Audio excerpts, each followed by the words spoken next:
¿Qué tal, Cinefil? Nos encontramos hoy con Pablo Tizón, director de cine peruano próximo a estrenar su documental. ¿Qué tal, Pablo? ¿Cómo estás? Bienvenido. ¿Qué tal? Bien, bien, muchas gracias. Contento acá de estar en la entrevista. Estuve viendo que ahí entrevistaste a Muki Sabogal, ¿no? Hace Por poco supuesto. salió, creo que fue una de las últimas. Sí, De que siempre sigo las entrevistas, así que buenísimo. me Entonces, no, gusta. gracias por aceptar la invitación y eres parte también del cine peruano, ¿no? Un trabajo que como dices, es bastante interesante y atractivo. Has tocado un tema, digamos, que no es muy cotidiano y común. ¿Cómo, digamos, abordaste esta trama? ¿Cómo empezaste a generar esta historia, este documental? Mm, ¿Cómo empezó? Bueno, quizás al principio el proyecto tenía otra forma, muy distinta. Era un proyecto más autobiográfico, Ujú. autorreferencial. Pero a medida que fue pasando el tiempo y con la guía también de algunas personas que me acompañaron, el proyecto fue girando y mi presencia se fue, ¿cómo decirlo? Fue minimizándose hasta que yo quedé fuera de campo y quedó solamente las personas que están enfrente de la cámara, ¿no? Porque la película sigue un entrenamiento militar bastante duro que dura 10 meses. Es un entrenamiento de fuerzas especiales, ¿no? Entonces, bueno, la película al principio tenía otra forma, como te digo, más en mi ámbito familiar, ¿no? Porque mi familia está vinculada a las Fuerzas Armadas y quizás de ahí viene la necesidad de hacer esta película, ¿no? Entonces, al principio, la película que yo tenía en mente al inicio, era más en el ámbito familiar.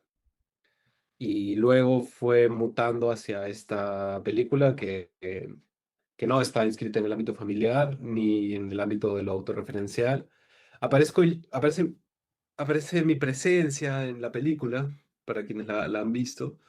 Aparece mi presencia, pero de una forma mucho más sutil de lo que era antes, ¿no? Entonces, bueno, sí, el proyecto fue mutando como te digo, de algo autorreferencial hacia un estilo más de cine directo. Y fue bueno ese cambio, ¿no? Fue muy bueno que ocurrió.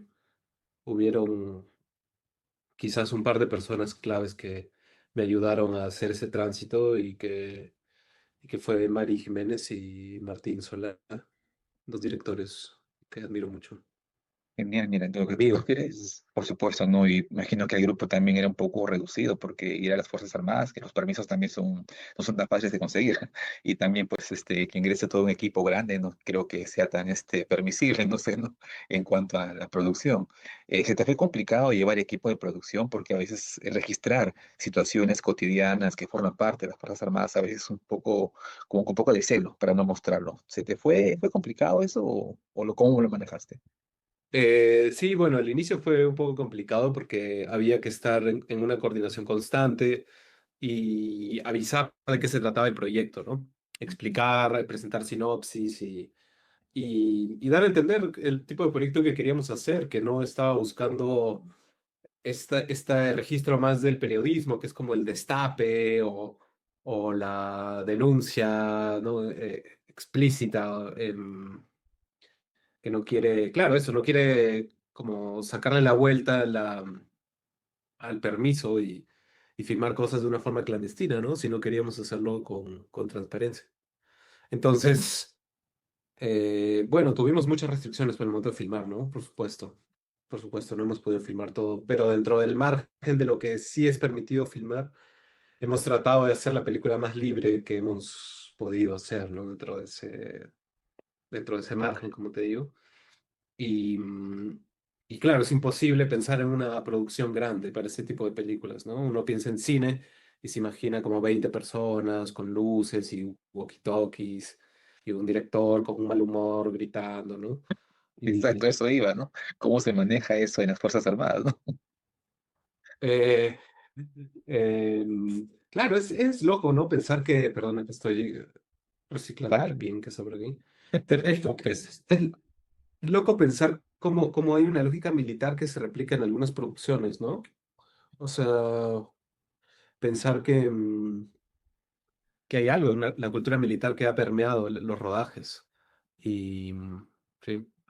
Incluso a veces eso es dicho con orgullo, ¿no? Como en Apocalypse Now, por Ah, ejemplo, Kubrick, ¿no? Pero bueno, pero he visto de Coppola, pero he visto incluso en producciones peruanas donde se replica, así que, bueno. Bueno, pero esto era para decir que en realidad fuimos un equipo muy pequeño, de cuatro personas, tres personas. Yo hacía la cámara y una persona hacía el sonido. Y hay momentos donde estuve yo solo, ¿no? Y escenas que han quedado en el corte final que estuve yo solo, porque no teníamos dinero al inicio cuando empezamos a filmar.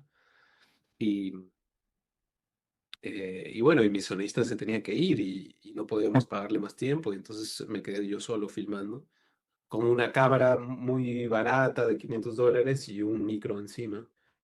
Y bueno, es una película que luego ha podido estar en festivales internacionales de clase A y ganar premios. Así que me sirvió mucho para desmitificar esa idea del cine como un arte eh, impagable y siempre, y más elitista de lo que es, ¿no? Porque sigue siendo un arte elitista, pero quizás no tanto, porque no sé, no necesitamos la cámara, ¿no? La cámara, la Arri, que todos filman con la misma cámara y terminan viéndose de la misma forma en las películas, ¿no? Tú dices algo que es importante, el arte elitista, porque todos sabemos que los recursos no siempre pues, son ampulosos, son grandes y hay que trabajar con lo que uno tiene y apelar también a la creatividad, pues, ¿no? Y al amor al arte que justamente uno tiene, ¿no? Ahora, frente a esa situación, por ejemplo, ¿cómo es que tú lograste disuadir o conseguir los permisos ya de las personas que están frente a cámaras para que puedas grabar un poco de su privacidad, un poco de su cotidianidad? ¿Cómo es que dialogaste? ¿Cómo es que ellos dijeron sí, acepto? ¿O de repente tuviste negativas? De repente digo, no, no quiero salir en tu documental. Em, bueno, lo que pasa es que trabajamos con un grupo reducido de personas. A mí, bueno, porque el curso militar lo conforman como 60 personas, 80 personas al inicio, ¿no? Luego, cuando firmábamos ahí con 80 personas, era muy difícil entrar, ¿no? Porque, digamos, que nos acojan a esa intimidad, porque eran muchos y al inicio no se conocen mucho, entonces aún hay un ambiente como de extrañeza y ahí quizás había un poco más de resistencia a participar. Pero cuando vieron que no fuimos a filmar y nos fuimos, sino que volvíamos y no siempre estábamos filmando, sino también conversábamos con ellos. Entonces ahí, bueno, nos volvimos amigos inevitablemente, ¿no? Porque ellos están en una especie de confinamiento, entonces ayudó bastante además que la película era vista como un juego por los comandos, ¿no? Porque ellos pasan un entrenamiento muy duro, con mucha presión psicológica y física, y entonces hacer una película era un juego, era un relajo, y colaboraron con ganas, porque era una forma de distraerse en medio del entrenamiento no tan duro. Y además yo creo que cuando estaba la cámara, el entrenamiento bajaba un poco de ritmo, o al menos de presión. Entonces ellos querían que filmemos y nos decían, oye, ven, filma, porque quizás los jefes, ¿no? Los superiores, los instructores que les llaman, no iban a estar tan iban a relajarse un poco, quizás. Bueno, como que bajaba un poco el ritmo, pues sí, también la exigencia pues, de repente es propia de su formación, ¿no? Dentro de tu sinopsis hay algo que es interesante y que llama la atención. Convertirse en hombres de guerra, y lo dices en tu sinopsis, ¿no? Mientras anhelan un combate real.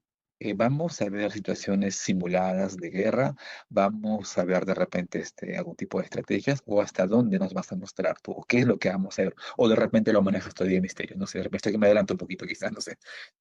Mm, bueno, en la película hay situaciones simuladas de combate. Sí, eso creo que no hay problema con decirlo.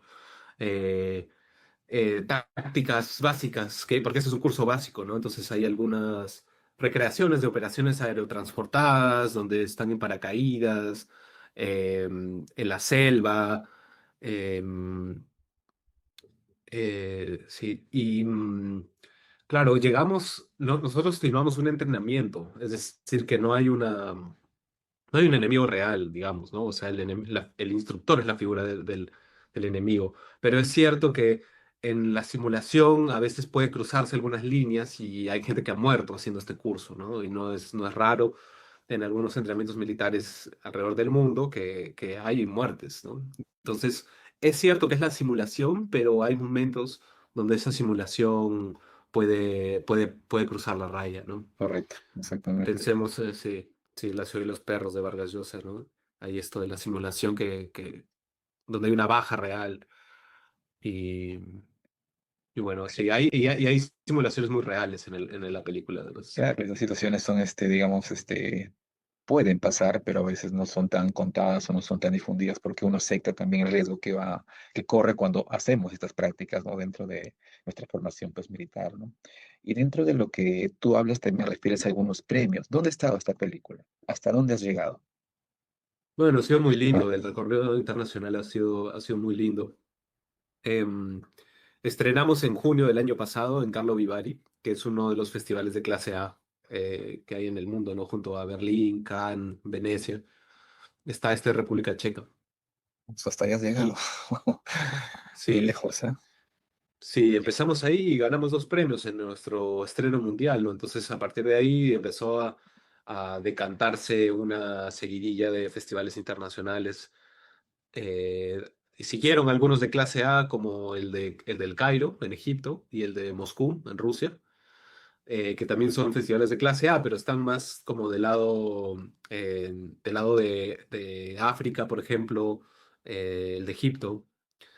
Y, y bueno, estuvimos también en Portugal, en Cuba, en Estados Unidos, estuvimos en Ecuador, en Portugal, Francia, España. em, Ahora esta semana se muestra en Bogotá y tenemos una proyección en Suiza, estuvimos en México también, volvemos a España Muy y Buenos buenísimo. Aires. Mira, no tengo mapeado que una película peruana llega de Egipto, es la primera vez que escucho este Irak, así que ha llegado, ¿no? Es la Casa Rosada de Palito Ortega, pero Egipto, nunca he oído que ha llegado, una película ha llegado a África, no sé si voy a buscar, tengo tarea, ¿no? De repente, no, de repente me equivoco, ¿no? Pero has llegado a varios países y has dejado, pues, evidentemente, pues, has mostrado un producto, digamos, propiamente peruano, en el cual, pues, se evidencia justamente, pues, un documental. Y el nombre, ¿es una metáfora que marca el fin de algo o el inicio de algo, viendo la noche? Mm, bueno, el nombre viene de uno de los cantos que realizan los comandos en el entrenamiento, ¿no? Es un entrenamiento que yo creo que hay una mística alrededor de eso, ¿no? Yo creo que cuando he estado ahí filmando esos entrenamientos militares, he tenido la sensación que hay una tradición, hay una herencia ancestral muy antigua que se está pasando de generación en generación. Y, y que es como lo de ser un guerrero, ¿no? O sea, es una cosa muy fuerte, muy metafísica a veces casi, ¿no? Em, entonces ellos usan muchos cantos, hay un lenguaje ritual muy fuerte que está en la película, ¿no? Los elementos marcan ritos de pasaje como el agua, el fuego, que representa la transformación, ellos usan mucho simbolismo durante las ceremonias, ¿no? El aire. La tierra también hay un elemento místico, ¿no? Y los cantos también son parte de ese folclore quizás militar, ¿no? Del sistema de símbolos militar. Y hay un canto que a mí se me quedó mucho, donde uno de los comandos habla con la muerte. Vino la muerte y me quiso llevar, y yo le dije que si mi alma quiere, jamás ha de vencer y que solo nos encontraremos y que el comando no la va a buscar y que la muerte tampoco va a buscar el comando, sino se van a encontrar cuando el destino no tenga preparado, ¿no? Entonces es una especie como de mito en el que el comando hace las paces, una especie de amistad con la muerte, un momento de franqueza en donde él no la va a buscar, pero le pide que la muerte tampoco lo busque, sino que el encuentro sea espontáneo. Y, y la frase es, vino la muerte y me quiso llevar, pero a mí me parecía que marcaba, era muy tanático, muy explícito, y entonces la noche aparece como una metáfora para la muerte, para lo desconocido, para el horror también, para algo de la locura también, ¿no? Porque la locura es un elemento que está vinculado a la guerra, y en los cantos ellos lo dicen, ¿no? Hay algo de la locura, de la guerra. em, que está ahí. Entonces, bueno, la noche representa un poco. un poco como dices, estos pasos de un estado a otro, ¿no? Claro, es una transición, digámoslo, ¿no? Y como tú refieres, forma parte de folclore propio de la gente que vive o le gusta la vida militar y que seguramente tienes otros cánticos, igual de hermosos, bonitos y motivadores para que ellos se integren o sienten que forman parte de un grupo, de un entorno. Ahora, dentro del documental hay algo que se conoce como la macrosecuencia. ¿Tú lo utilizas como un recurso para tu trabajo o es que no lo tienes propiamente dentro de tu documental? Sí, sí, no, es una muy buena observación. Sí, yo creo que la peli se estructura por macrosecuencias, básicamente, ¿no? Y esa fue una idea que surgió en el montaje. Esto es bastante crédito de Martín Solá, que fue tutor de la película y luego coeditor, la montó conmigo, ¿no? Y nosotros pensamos en el montaje secuencial de Frederick Wiseman, que es un Correcto, africano. exactamente. Pero vive, Sí, sí, viejito, pero vive. sí, sí, Judío, sí, así sigue es. haciendo pelis. Sí, Sí, sí. Y que él hace, claro, agarra secuencias muy largas que en pleno proceso de montaje en realidad son intercambiables y pueden estar una en cualquier lado, digamos. Tienen cierta autonomía esas secuencias. Y bueno, trabajamos así.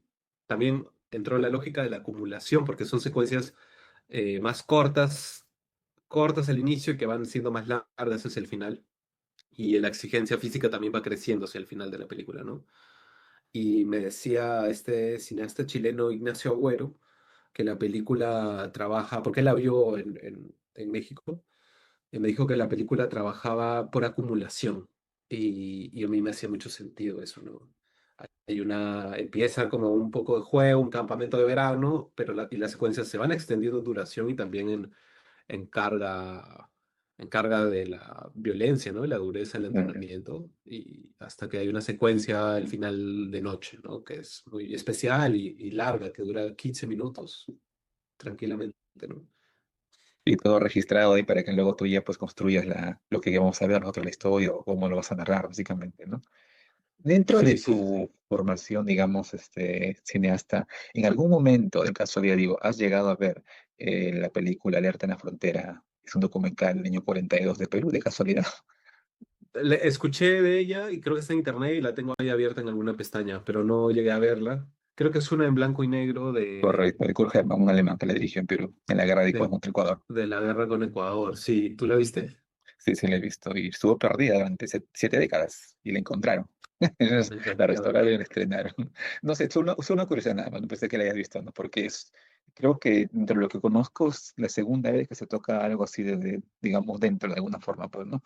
Contar un poco la vida militar, que no siempre, pues, es un tema, que se narre con mucha cotidianidad, pues, ¿no? Con cierta frecuencia, ¿no? Pensé que la hayas visto, ¿no? Solo una observación nada más, una curiosidad mía. Acá la tengo, la acabo de abrir.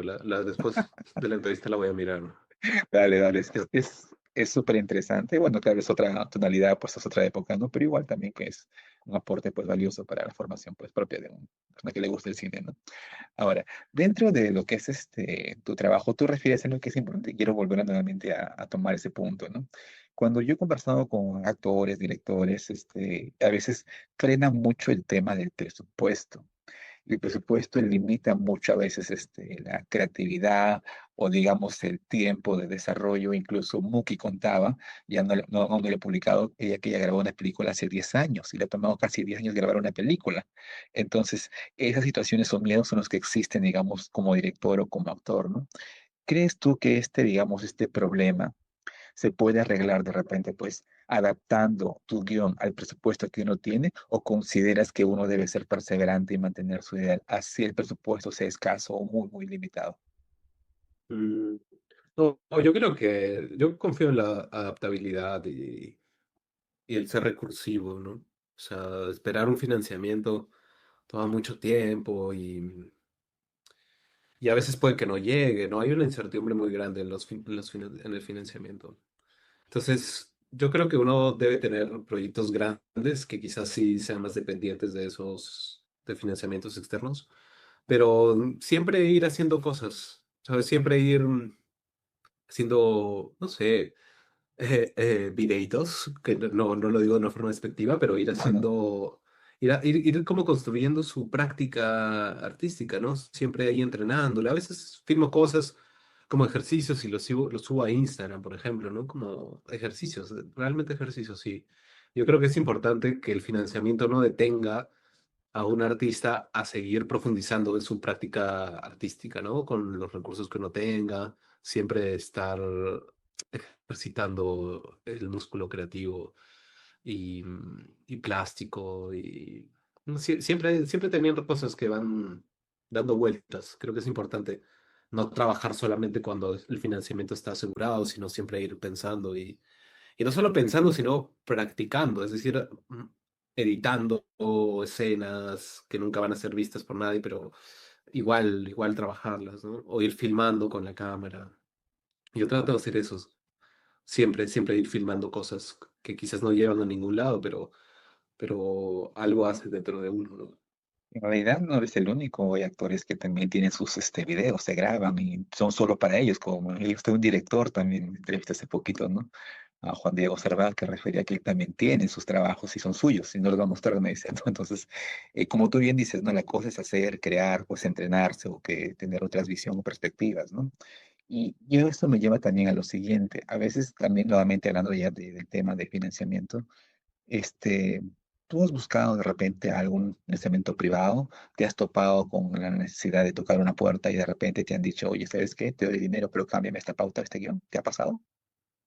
No, no, y no lo haría, ¿no? O sea, no haría eso de cambiar algo de la peli por una presión económica externa. Un Sí, director no sí creo. contó una vez que sí le pidieron el cambio y firme a su decisión, pues mantuvo su guión hasta el fin y logró sacar su película, ¿no? Entonces, una curiosidad, una cosa que... Pero tuvimos una especie de inversión privada Ujú. de un socio en México, Ahí ya. por ejemplo. Sí, una parte del presupuesto se completó con un socio de México que se llaman PCM Post. Es una casa productora que está especializada en postproducción Ujú. y ellos vieron la película en el Festival de Guadalajara y se convirtieron en nuestros socios y fue fundamental su ayuda para terminar la película. Y no pidieron ninguna especie de control creativo, ¿no? Fue una relación de mucha confianza en mi visión y la visión del equipo y el trabajo que ya venimos realizando. Y ellos se sumaron en el montaje de la peli, cuando ya estaba todo filmado. Entonces ahí hay un ejemplo de una empresa privada que invirtió confiando en el equipo peruano, ¿no? En lo que ya No, estaba hecho, sí. no veo que existan empresas que realmente se mantengan firmes y pues, mantengan la idea original del director y no puedes condicionarte, córtame esto, agrégame lo otro. Bueno, y en mi opinión no debería suceder porque limita la creatividad, ¿no? Mm. Entonces, ahora, ¿tú cuándo acabaste de grabar este documental? Porque tiene como fecha 2024, pero entiendo que se grabó 1 o 2 años antes o más tiempo, no sé. Se grabó el 2021. Todo el 2021 estuvimos filmando. Fue una grabación muy extensa. O sea, todo el año, todo el 2021 estuvimos filmando. Ah, suficiente. Y sí, fue un periodo donde el COVID todavía no había terminado de cerrar. Entonces es algo, en la realidad del COVID ha dejado su huella en la película también, ¿no? Hay gente aún con mascarillas, o hablan del COVID, aún como que su padre está enfermo. Es un tema que no está así en la cara, pero aún marca esa época, ¿no? Ujú. Y tú mencionas que también formas parte de la historia. ¿Qué tanto es tu involucramiento como, digamos, un personaje o delante de la cámara? ¿Cuál es tu participación? No, no, bueno, yo creo que estoy presente al hacer la cámara, porque yo hago la cámara de la película, ¿no? Ujú. Y la cámara tiene una especie de movimiento particular y una relación con los cuerpos, porque trabajamos con planos secuencia también, no son planos muy largos, tenemos planos de 3 minutos, me parece, ¿no? O sea, donde la cámara no ha cortado. Y en esos planos largos es que se refleja un poco mi mirada también, ¿no?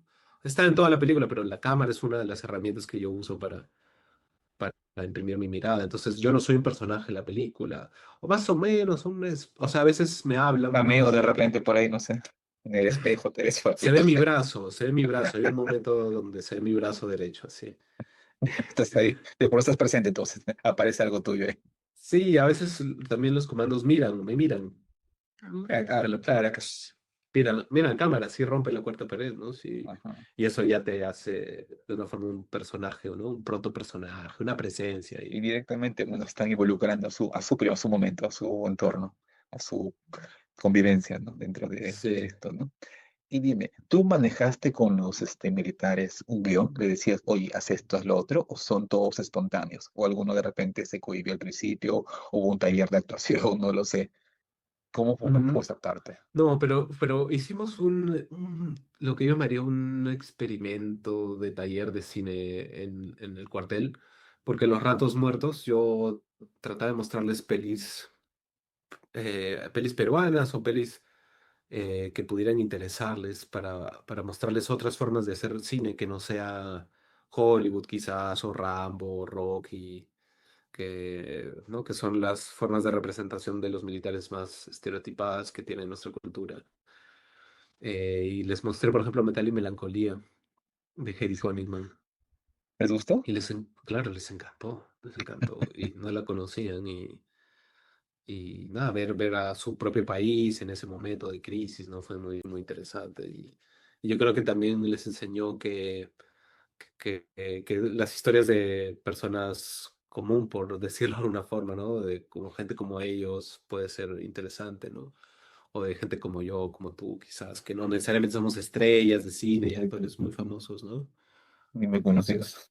Entonces, sí, habría algo de, ¿cómo decirlo? De eso, de que esas historias tienen un lugar en el cine.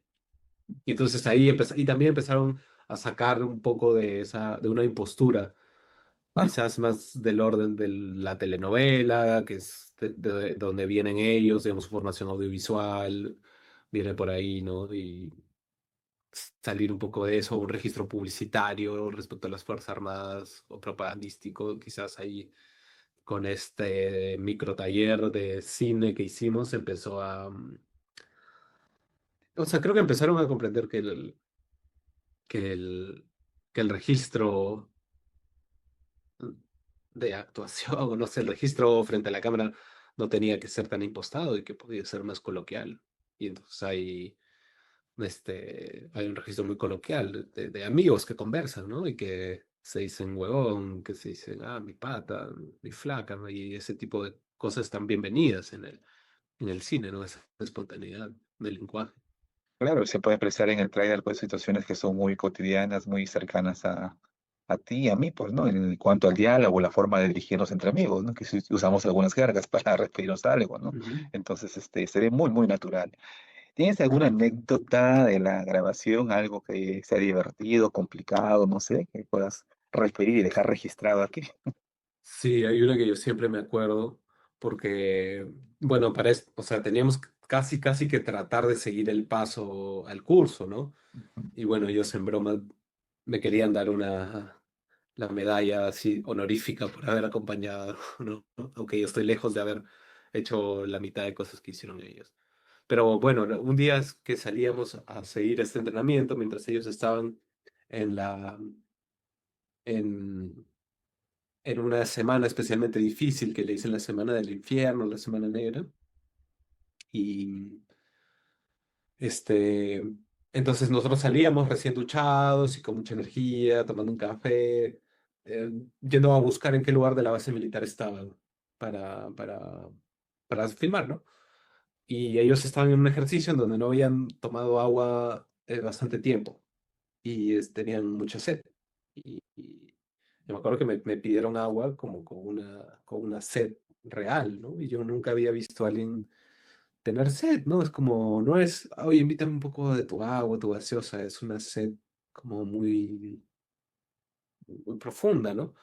Y en esa desesperación, recuerdo que nos robaron la botella que yo la tenía en la mochila, así, ¿no? En un descuido que estábamos filmando, vi y ya no estaba la botella. Y veo que la tiene uno de los alumnos que se ha escondido de la supervisión y está tomándola. Y uno de los jefes ve que está tomando agua sin permiso, ¿no? Y nos llama la atención a nosotros porque nos dijo que no podíamos interferir en el entrenamiento. y que el proyecto se cancelaba si eso volvía a pasar. Y bueno, yo no dije que me lo habían robado porque iba a hacerle mal a él, ¿no? Entonces, bueno, tomamos la culpa y ya nos quedamos callados. Y al final al alumno hubo una especie de castigo, ¿no? Una sanción física que lo obligó a retirarse del curso. Entonces, bueno, eso no sé, para mí fue. Yo aprendí ahí. No, no aprendí, pero me di cuenta que había. No, bueno, que estábamos en un lugar muy distinto a ellos, ¿no? No me di cuenta ahí, pero me reforzó a entender que, que, que, que venimos, claro, con muchos privilegios y estamos acompañándolos, pero desde otro lado muy distinto, ¿no? Claro, solo como observadores, más no participantes, como hacer observación o etnografía, la convivencia pura, pero tú no intervienes. Si se cae, pues que Sí, se caiga y se levante como pueda, ¿no? Es un entrenamiento, ¿no? Tú no puedes interferir bajo ninguna sí. circunstancia, ¿no? Pero indirectamente, bueno, pues sucedió el hecho y bueno, quedó como un algo pues curioso, anecdótico, que te puso en jaque, digámoslo, pues, ¿no? Como que te advirtieron, ¿no? ¿Esto se Sí, repite? casi, sí. Sí, casi nos baja del proyecto, ¿no? Casi se cae la película y quizás eso fue. Más llamativo, ¿no? En realidad lo que cuentas es algo muy interesante en cuanto al tema de la preparación, o sea, nos estás adelantando un poquito lo que vamos a ver, ¿no? La exigencia, digamos, la resistencia que también debe tener el cadete, pues, en este proceso, porque no es nada fácil. Y en una guerra, un conflicto, pues, es mucho más duro todavía, ¿no? Entonces tienes que aprender a sobrevivir y a sobrellevar esta situación, ¿no? Ahora, Pablo, revisando un poco en tu biografía, no sé si me equivoco, encontré un cortometraje tuyo llamado Alicia. Estás como director de fotografía, ¿verdad? Ah, no, es un ejercicio que hizo una chica en la universidad. ¿Es tu primer trabajo o hay algo antes, algo intermedio? No sé. No, vino en la noche. Yo creo. Un corto muy corto, que estuvo ¿De cuánto hablamos? Dice cuánto. en 3 minutos. Ah, un mini corto. ¿Dónde está? Sí, ¿Cómo se llama? bastante ¿Por corto. qué no lo exhibes? No sé. ¿Qué pasó? ¿Por qué lo guardas? No, porque es un ejercicio. Me gusta, es como ponía. Igualito, ¿eh? Queda para ti. Pero este corto, Alicia, aparece como en tu biografía, pero se aparece como registrado acá, ¿no? Cuéntame un poquito de este corto, ¿verdad? ¿De qué trata? Oh, no, es un corto que no me ¿Qué te acuerdo. ríes? ¿De qué te acuerdas? A ver, ¿qué ha pasado acá? Dice Nicole Tenorio, Alicia y Sandy Martínez, Alicia Grande. ¿Es niña y adulta, algo así? No me acuerdo bien, es un Uy, ejercicio, uy. fue un ejercicio en la universidad, que yo hice un intercambio en Colombia, entonces estuve un semestre ahí, y hay un Ya. ejercicio donde tienes que simular, estos ejercicios de simular que haces un corto, ¿no? Que a mí no me gusta mucho eso, como ensayo pedagógico no me parece muy interesante, como simular que vas a hacer un corto, y entonces te dan cargos, tú haces esto, tú haces lo otro, entonces tal. Entonces, no sé, creo que era de una chica que viajaba en el tiempo y como que el mensaje era respeta a tus padres, no te portes mal, algo así, muy básico. En Creo que realidad, pues era. pero aparece acá Alejandra Cubero Gómez, es tu compañera, tu colega, no Sí, sé, sí, ella fue la directora de este cortometraje. y no sé, pero ¿cómo es que se filtró? No sé, ella lo debe haber puesto en el IMDb, no sé cómo llegó ahí, no sé, no sé, yo no me puse ahí, ¿no? Porque a veces uno se anota, pero Pero quizás aparece, esta está acá, chica. por eso lo he encontrado, y mira, y da en el clavo, no sé, ¿no? Sí, sí, sí. No, no Este, sé, me he perdido comunicación con la directora, pero le voy a escribir. Uy, no sé, creo que consúltale, porque si es que se puede ver, pues sería genial, ¿no? sí, yo no tengo una copia. Me gustaría. ¿Ya? No tengo. Pero me has dado un buen recordatorio para escribirle. A Pero ver, era eso, era una chica. Ah, ya, era una chica muy joven que estaba peleada con sus padres, se había escapado y en el avión, porque se escapa en avión, o sea, una chica con dinero, se encuentra con ella del futuro y comparten asiento. Y luego su yo del futuro le dice, ah, yo me escapé cuando era chica y esa fue una muy mala idea porque desde ahí fue infeliz. Espero que tú nunca lo hagas. y ahí como que la chica desaparece o pasa algo, pero la chica interioriza la enseñanza y no se escapa. Pero sí, es como una lección para los niños, para que no se escapen de sus ¿Qué casas. tipo suspenso, terror? No sé. Ahí era un poco de suspenso, sí, un poco de terror. La cámara se movía, sí, el Que foco, ¿no? cámara al hombro, estabas ahí sin Steadicam, no sé, ahí grabando. Cámara al hombro. Trípode también. Wow, qué locura. Voy a buscar ese corto, quisiera verlo. A ver, lo encontré, como te digo, no sé, acá aparece. Y además conviene tener una filmografía más extensa, ¿no? Porque una peli, ¿no? Hay que poner quizás rellenar un poco más. No lo sé, pues tú que tienes sus cortos guardados por ahí, ¿no? Tus ejercicios visuales, como deberías Hay que hacer compartir. una retrospectiva de No sé. ejercicios universitarios. Yo también tengo unos cuantos, por ahí estarán perdidos por la universidad, ¿no? Esos cortos que ni me acuerdo cómo se llaman. Bueno, también los tengo, ¿no? Que están por ahí Bueno, ocultos. pero vino la noche, empezó en un curso universitario, Sí, ahí tú fíjate en en el momento. 2014. Sí, no tengo mapeado. Sí, sí, empezó. Ahí tenía más este tinte como autobiográfico, donde yo era más un personaje, mi padre también. Pero ahí empezó como la semilla de Vino la Noche, ¿no? Sí, porque mi padre está vinculado a las Fuerzas Armadas. Entonces era más él y yo ahí frente a la cámara, en conversación. Ese era el germen, ¿no? Luego mutó a lo que vino, así para que veas que los Cambio. cursos universitarios no hay que subestimarlos, pueden sembrar cosas muy interesantes. ¿Y a ti siempre te apoyaron la idea de que seas cineasta o te condicionaron? Estudia esto y luego lo otro, no sé, esto es una diversión para ti, porque algunas personas con las que he hablado, pues varios tuvieron que, digamos, dar un giro de 180 grados, pues sí, un cambio que no siempre es bienvenido en la familia, ¿no? ¿Cómo fue tu caso? No, hubo bastante apertura. Mientras tenga un título universitario, ellos estaban más tranquilos. Entonces siempre hubo, sí, mucho apoyo, mucha libertad. Bueno, en tu caso tienes apertura, o tienes apertura en tu familia para que tú hagas trabajos de producción, pues audiovisual, ¿no? Sí, no solo la apertura, sino el apoyo, ¿no? O sea, mi padre es casi un productor honorario de la peli porque ha estado apoyándome, sí, sobre todo cuando no tenemos dinero, ¿no? O sea, bueno, los dos, mi madre también.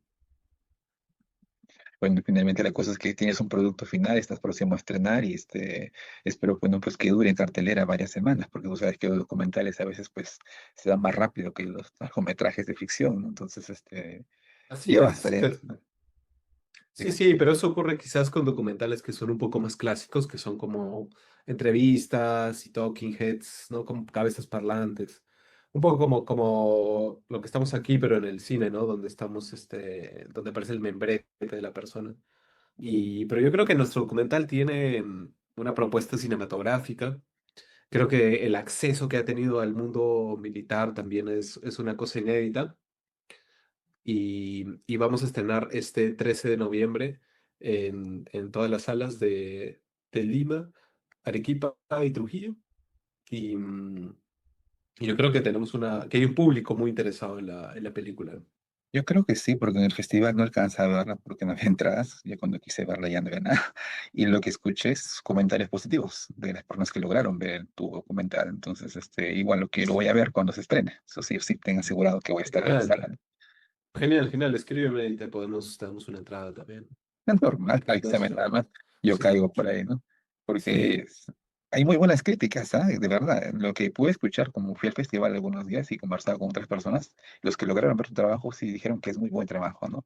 Y la temática que tú has escogido también es un poco atípica y pues fuera de lo común y bastante interesante y atractiva, según lo que ellos observan y lo como lo has narrado también, ¿no?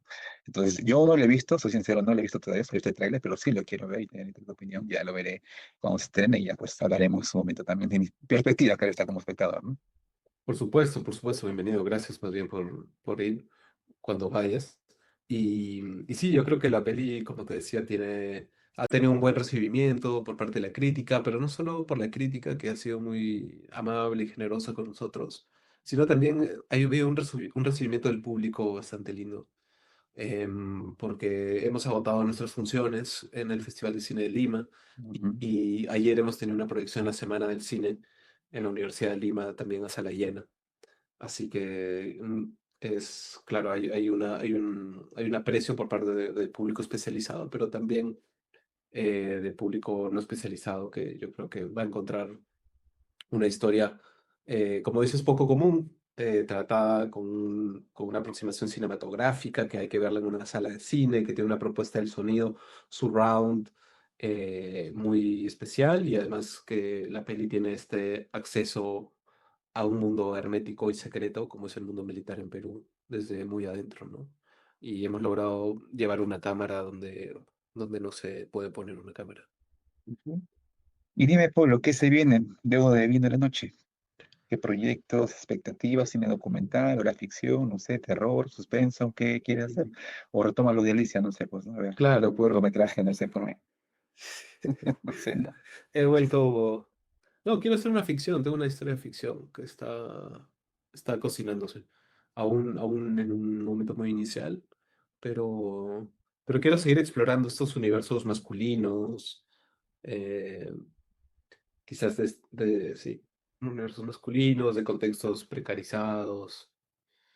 eh, no sé, hay algo que me interesa que, y que me llama, pero sí. no está mal ese hecho de tocar, digamos, estos espacios, ¿no?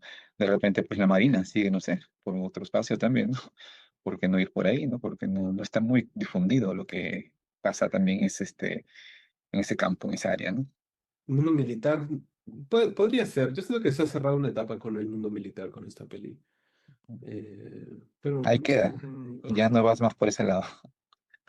por ahora no. Quisiera pensar quizás qué pasa con estas personas que he seguido luego del curso, ¿no? Luego que entran al combate real. Quizás ese es un campo de interés donde se podría profundizar, pero no tengo nada claro aún. Necesito un poco de tiempo para pensar y darle espacio a un nuevo proyecto, ¿no? Porque ahora estamos con el estreno comercial que pues demanda que el director esté corriendo de un lado para otro. Imagino que estás bien atareado con el tema de distribución, el tema de proyección, pues que se acerca, estamos cerquísima a la fecha de estreno, ¿no? Y Sí, bueno, quedan tres sí, semanas y casi nada. estrenamos. Sí, Ujú. Y finalmente, invita a la comunidad cinéfila a ver tu documental. sí. Bueno, sí, los invito a todos a ver Vino la noche tras los muros del cuartel. Es una película documental peruana. Es es una película atípica porque tiene un acceso bastante privilegiado al mundo militar y creo que se van a encontrar con una historia que nos habla de nuestro país, habla de la juventud del Perú, de la masculinidad o masculinidades en nuestro país. Y creo que es una película que puede ayudar a pensar los tiempos contemporáneos, la crisis política que vivimos también. Y, y eso yo creo que la van a disfrutar. Pueden ir este 13 de noviembre a las salas de cine. Listo, bueno, gracias por tu tiempo, por la deferencia de estar aquí con nosotros. Bueno, único básicamente, ¿no? Y pues quedó registrada tu entrevista para la posteridad y no se pierda, ¿no? Gracias, Marcelo. En los archivos. Listo, bueno, Guárdalo bien. por supuesto, va Gracias. a estar en internet, ¿eh? Para los futuros historiadores de cine, para que no se pierda esto, ¿no? Encuentren acá tu información. Y que vea tus cortos, ¿eh? Ojalá podamos ver más adelante. Ojalá pueda ver Alicia. No sé, ¿no? Yo también quiero verlo, sí. Ya, Gracias. listo, Polo. Gracias por tu tiempo. Un gusto. Nos vemos. Gracias. Chao, chao.